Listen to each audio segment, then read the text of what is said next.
Hi class, welcome to our next video lesson, which is 11.3. We're talking about arithmetic and geometric series.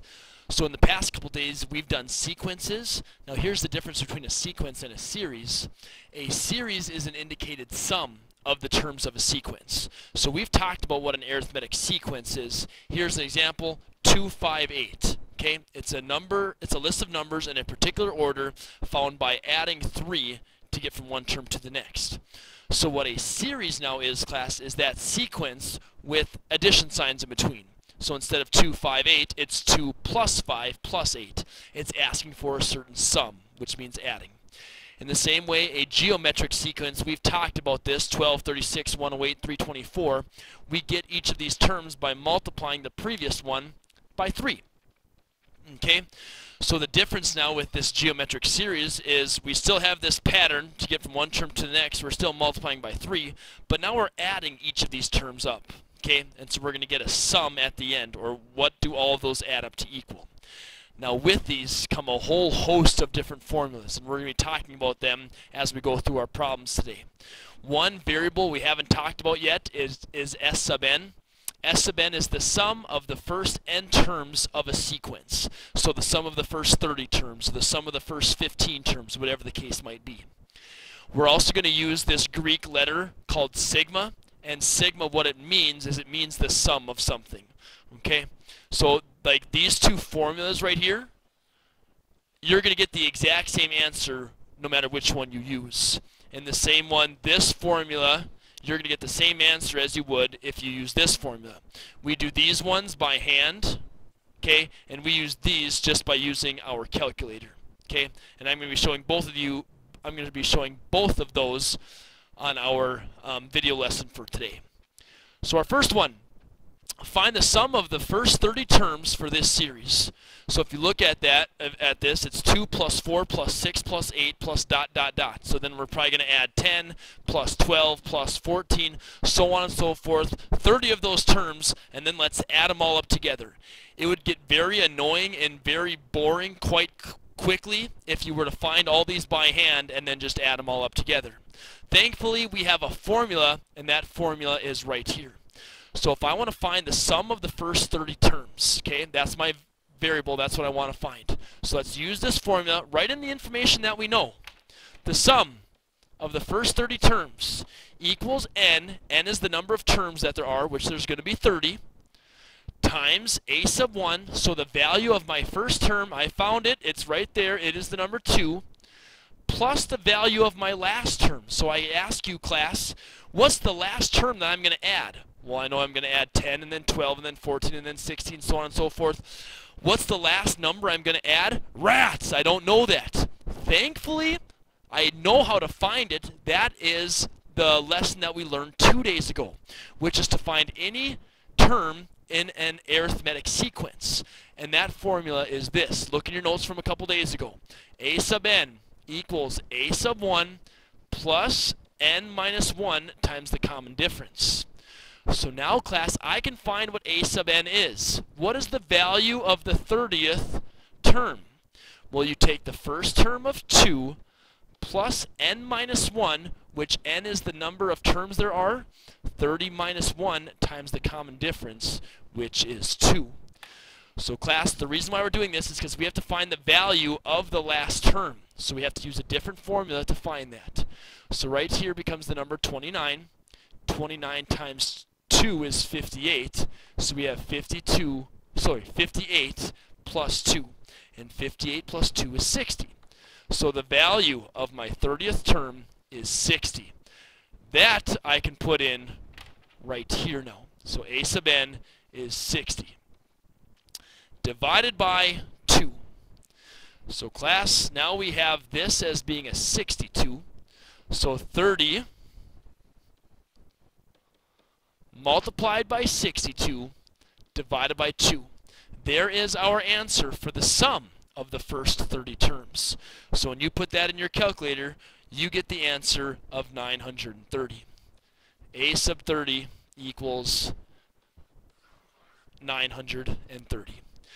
So we have that, and we can do that by hand. another way we can do that, class, which is very powerful, is we can use our graphing calculator. So here's what you do to get this sigma notation on your calculator. You first press the math button, which is right here, and then you press the number 0. Okay, so math and then 0, and boom, this right here shows up. So I want you to try that on your own right now and make sure this comes up. If it doesn't, it means that there is something that needs to be changed on your calculator. You're going to bring me that in class tomorrow so I could update your calculator in that way. So what we have here is we have an arithmetic sum. This one right here is arithmetic. Arithmetic. And this one right here then is obviously geometric. So I want you all to try this one. Try problem number 1 using this. What we're going to do here is the first term number to be added. So we're so used to using the variable x, so we're just going to use x right here. So put x goes from the first term, that's the first term number added, to the last term number added. So notice, class, it doesn't ask for the value of the last term, just what is the last term, which the last term was 30. So as x goes from the first term to the 30th term of this, and this part right here is this. So a sub 1, which was the number 2, 2 plus, now our calculator is going to put in various numbers for n right here and then add them all up together instantaneously. So we're going to tell our calculator the number of terms, so we're just going to put x minus 1 in here. Because we used x right here, we need to use x right here. So 2 plus x minus 1 times the common difference, which is 2. Okay, so put this in your calculator and you should get the exact same thing we got on the last slide, which was 930. So try that on your own right now. If you don't somehow get 930, once again, bring your calculator to me tomorrow and we could talk through this on how to do this correctly using your calculator. Okay, looking at this next one. Write this series in sigma notation using the first 50 positive odd integers. So if we just think about this for a second, the first 50 positive odd integers are like 1 is the first positive odd integer, and then 3, and then 5, and then 7, and then 9, so on and so forth. Write in sigma notation, which sigma means the sum. So 1 plus 3 plus 5 plus 7, so on and so forth. So as we look at this, class, we need to ask ourselves the question, are we talking about an arithmetic sequence or a geometric sequence? And hopefully you can see to get from one term to the next, we're adding 2 each and every time. So we're going to use this formula. So it's going to be the summation. As n goes from the first term, and actually we always use x, don't we? As x goes from the first term to the last term, which in this case is 50.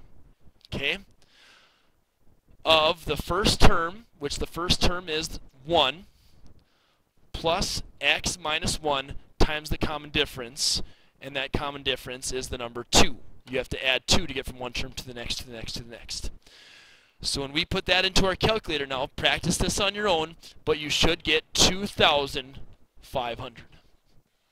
This is our answer when we add up 1 plus 3 plus 5 plus 7 plus 9 plus 11, so on and so forth for the first 50 of them. Some people don't like to use their calculator very much. They would rather see it by hand. So if that's the case, let's try it by hand once as well. If we want to find the sum of the first 50 odd integers, we know that we're going to be using this formula. S sub n equals n times the quantity, a sub 1 plus a sub n, divided by 2. Okay? So S sub n is the first, what was it, 50. So the sum of the first 50 equals 50 terms times the value of the first term plus the value of the last term. Once again, I don't know the 50th odd integer, but I can find it. The way I find it is using the form that we used on the last page, which is a sub n equals a sub 1 plus n minus 1 times the common difference of d. So if I want to find the value of my 50th term, when I know the first term is 1, plus, this should be a plus sign here, sorry about that, plus n minus 1, which is 50 minus 1 times the common difference, which is 2.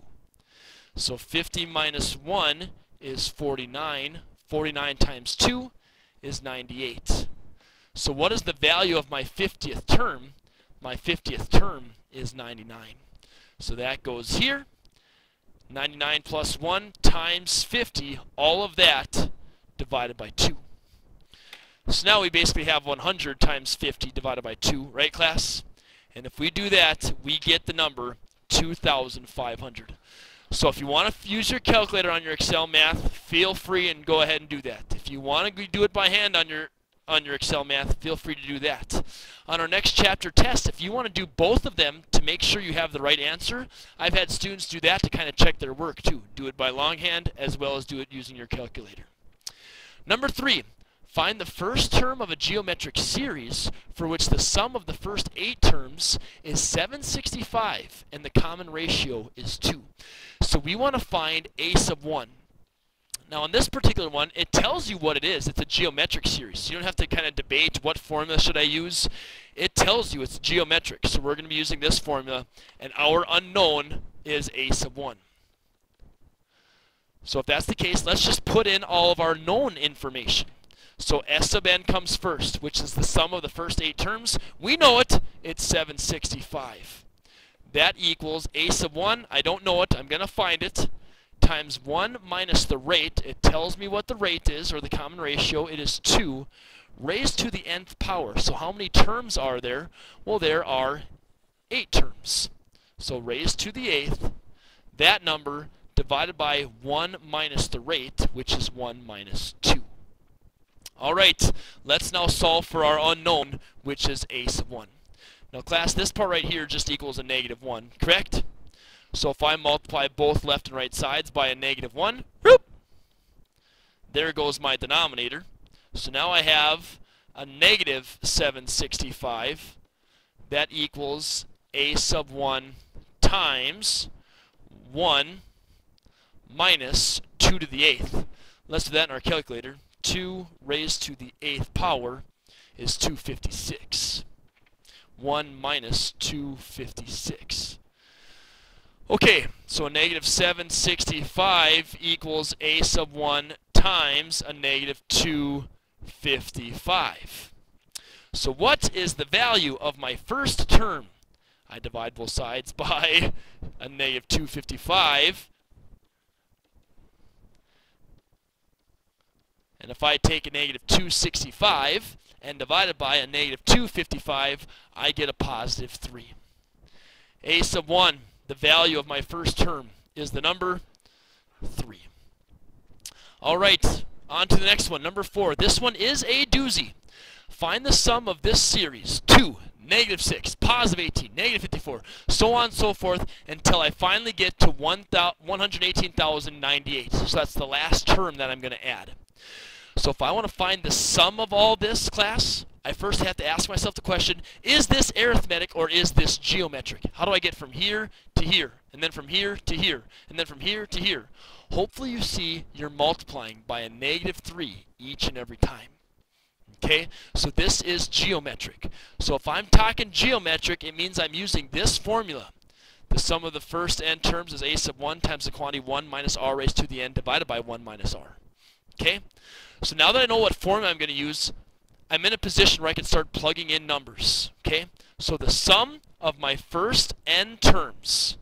So I guess to start here, how many terms are there in this series?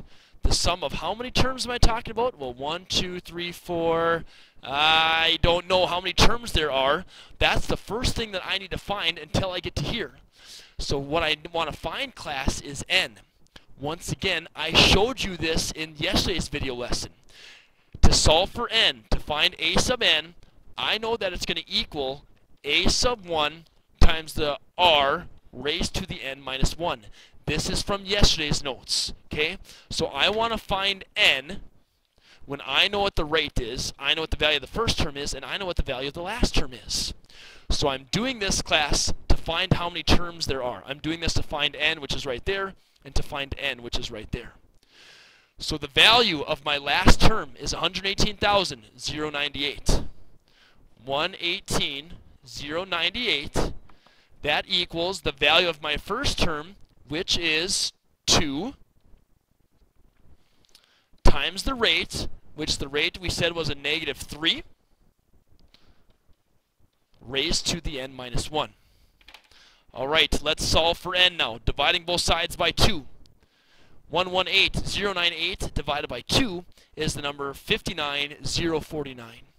59,049.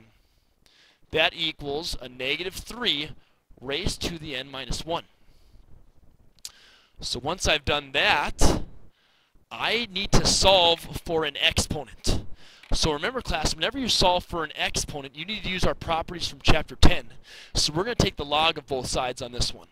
So the log of 59,049, that equals the log of a negative 3. And remember how the n minus 1 comes out in front as the power property. So if I want to get n minus 1 all by itself, let's divide both sides by the log of a negative 3. Divide by the log of a negative 3. Now class, we're going to do this in our calculator, and to be honest with you, we're going to get an error if we put in a negative 3.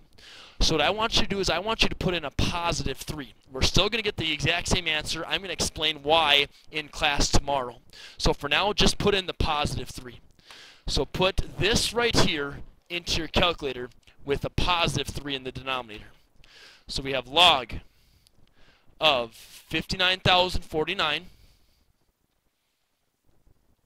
Divide that by the log, I know it's a negative 3, but put in positive 3. And we get the number 10. So 10 is on the left side. That equals n minus 1. So how many terms are in this series? If you add 1, bam, n equals 11. So I know that this right here is the value of the 11th term. So now what is the sum of the first 11 terms? Well, s of 11 equals the value of the first term, that's this right here, which is 2, times 1 minus the rate, and the rate is a negative 3, raised to the nth. What is n again? Well, there's 11 terms. All of that divided by 1 minus that ratio, which is a negative 3. So we kind of have a mess over here. It's going to be very careful to follow order of operations to do this correctly. So the first thing we have to do is we have to do this exponent. So a negative 3 raised to the 11th. A negative 3 raised to the 11th is a negative 177 plus 147. So the sum of the first 11 terms equals 2 times 1 minus a negative 177, 147, divided by 1 minus a minus 3, which turns into 1 plus 3, which is 4. And now in the same way, you have 1 minus a negative 177, 147, so this turns to positive. So basically what we have in our parentheses is 177, 148.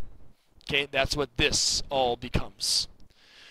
This number, we're going to multiply it by 2 and then divide by 4. Multiply by 2 and then divide by 4. So 177, 148, multiply it by 2, and then divide by 4. And I get the answer of 88,574. 88,574. 88,574. And this equals the sum of my first 11 terms. So this is my answer, and now we are completely done. I kind of used some work over here for the sigma notation, so notice I'm going to bring this down here. If you want to use sigma notation, which a lot of you might prefer that, it's going to be the sum as n goes from 1 to the, how many terms are there again? 11. You had to find that out by taking the log of both sides, remember that? Of the value of my first term, which is 2, times my rate, which is a negative 3, and raise that to the n minus 1. If you want to, you could put this into your calculator, and if you do that, once again, you get right here of 88,574. So you can try that. Either method you use is just fine with me on a test. So with that being said, you guys try number 5 on your own. It's just like number 4, so try to do the exact same process. Okay, and then check your work with mine. So we're going to use this formula right here, class, but once again, we know the value of the first term. We know the value that the nth term is 6, and we know the common ratio is a -1/6, but we don't know how many terms there are, which is n. So once again, I have to find that first using our properties from chapter 10. So let's first do this part. I know that a sub n is 6. So 6 equals the value of my first term, which is 7776, times the rate, which is a -1/6, raised to the n minus 1. I don't know what that is. That's what I want to find is n. So let's first divide both sides by 7776. So if you do that, you get a decimal answer. If you want to put that into a fraction, you're going to get 1/6. Oh, sorry. 1 over 1296. 1 over 1296. That equals a -1/6 raised to the n minus 1. So now that we have that, I want to solve for n minus 1. So if I want to solve for an exponent, I'm going to take the log of both sides. So the log of 1 over 1296, that equals the log of a -1/6, and the n minus 1 is going to come out in front. So now, I want to get rid of the log of a -1/6, so I'm going to divide both sides by that. Log of a -1/6, now it's gone over here. Divide by the log of a -1/6. Once again, this shows up as an error in your calculator, so put in the +1/6. So log of 1296, log of 1 over 1296, the log of 1 over 1296, divide that by the log of 1/6. And I get the number 4. So 4 now is on the left side. And that equals n minus 1. So add 1 to both sides. I now know that there's 5 terms. So n equals 5. So let's find the sum of the first 5 terms. That's what it's asking me now. So now we're going to use this formula right here. So what is the sum of the first 5 terms? Well, the sum of the first 5 terms is that first term, which we said is 7776 times 1 minus the rate, and the rate is a -1/6 raised to the nth, which is 5. All of that divided by 1 minus that common ratio, so 1 minus a -1/6. Okay, we can do all this. You know, I'm sure you guys all know how to solve that algebraic equation, so I'm just going to assume that we can do that correctly. We don't have to take the time to work through all that. You're going to get the answer for S sub 5 equals 6,666. 4 6's when you simplify all of that on the right side. Okay? All right, these last 2 questions. Very typical Excel math type questions. So write as a sum of terms. So what J is, class, is it's a variable. You're going to put 4 into this variable, and then 5 in here, and then 6, and then 7, and then 8. And we're going to stop at 8 because that's the number that's up top. Okay? So what's my first term? Well, it is 2 times 4 squared minus 3. So 4 squared is 16. 16 multiplied by 2 is 32, and 32 minus 3 is 29. So my first term is 29. What's the value of my second term? Well, I'm going to put 5 into J. So my second term here is 2 times 5 squared, that number minus 3. So if I work through all that, I end up getting the number 47. Now I'm going to put 6 in here, so it's going to be 2 times 6 squared minus 3. If I work through all that, I now get the number of 69. And then the last two you're going to put in 7, and then you're going to put in 8, and you should get the number 95, and then 125. So when it says write as a sum of terms, here's the first term, second term, third term, fourth term, fifth term. And if we want to write it as a sum, we're going to put plus signs in between. So the sum, as we go from 4 to 8, we could add up all these, and there would be our answer. But this one just asks us to write it as a sum of terms, so this is our answer right here. And our last one. Class, I encourage you, I'm not going to put a type of problem like this on the test. There's just some Excel math questions that are just kind of annoying to work around. What we're going to do is we're going to work backwards. Okay? Here's the value of the first term. This one is then the second term. Here's the third term. And here's the fourth term. Okay? So which one of these works out in such a way where the first term is a negative x divided by 5, and then the second term is x squared divided by 6, the third term is negative x cubed divided by 7, and so on and so forth. So what we're going to do is we're just going to guess and check. So for this first one, watch as I read this to you. N equals 1, and it goes to 4. So you're going to put 1 in for n. And if you get a negative x over 5, well, now you're on the right path to proving that maybe letter A is the answer. If you don't get a negative x over 5, well, now you know it's incorrect. So let's start with letter A. So let's put 1 into n. So x raised to the nth, which is x raised to the first, divided by n plus 2, which is 1 plus 2. So what does that equal? It's x raised to the first divided by 3. Is our first term x raised to the first divided by 3? Absolutely not. It's a negative x over 5. So this tells me, A, you are not the right answer. No way am I circling letter A. Let's go on to letter B. The first term is when I put n equals 0 in. Okay? So every time you see an n, you're going to put in a 0. So negative 1 times x raised to the 0 plus 1, which is 1, divided by 1 plus 5, which is 6. 1 plus 5 is 6. So that's going to equal x raised to the first is x. A negative 1 times x is a negative x divided by 6. Negative x divided by 6. Uh-oh, we did not... Oh, sorry. We did. N is the number 0, isn't it? So 0 plus 5, this should have been a 5. Aha! So that means letter B is still up for a possibility for us to have the right answer because we got a negative x over 5 in the same way that this is a negative x over 5. So letter B we haven't ruled out yet. Okay, let's move on to letter C. We're going to put 1 into our n. So that's going to tell us that we have a negative x raised to the 1 plus 1, which is 2.